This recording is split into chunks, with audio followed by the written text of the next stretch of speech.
Community leaders are working to stop the spread of COVID-19 by canceling events where a lot of people are expected to gather together. Yeah, today Ballot Health announced the annual Johnston Memorial Hospital Shamrock 4-miler and Leprechaun Walk not going to take place. It was set for tomorrow in Abingdon.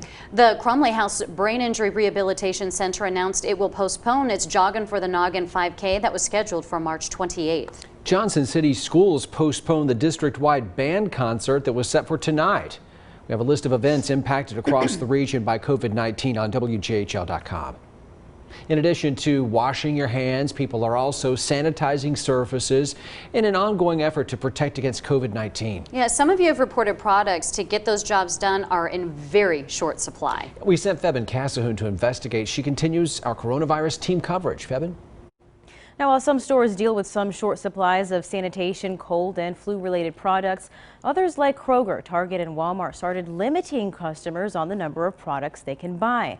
I spoke with a disaster specialist in Carter County who says if you plan to self-quarantine, do it as if you are anticipating a natural disaster for a few days.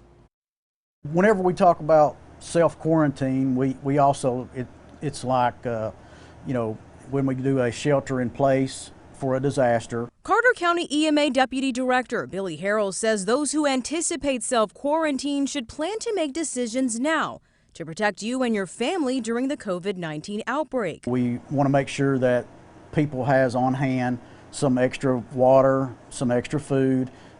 Usually we say enough, when we shelter in place for 3 days at least. He says you should have a first aid kit on hand and extra doses of your normal medicine. We've got a few calls. Most of the calls are going to the Department of Health, the state, and our county health department.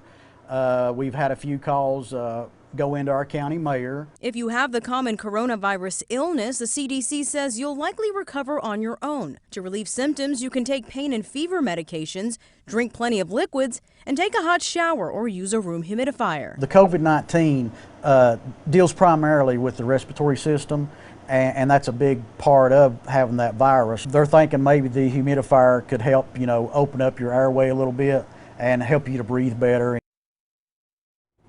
Harrell says Carter County officials have already started the planning phase for if and when someone is infected with COVID-19 in their county.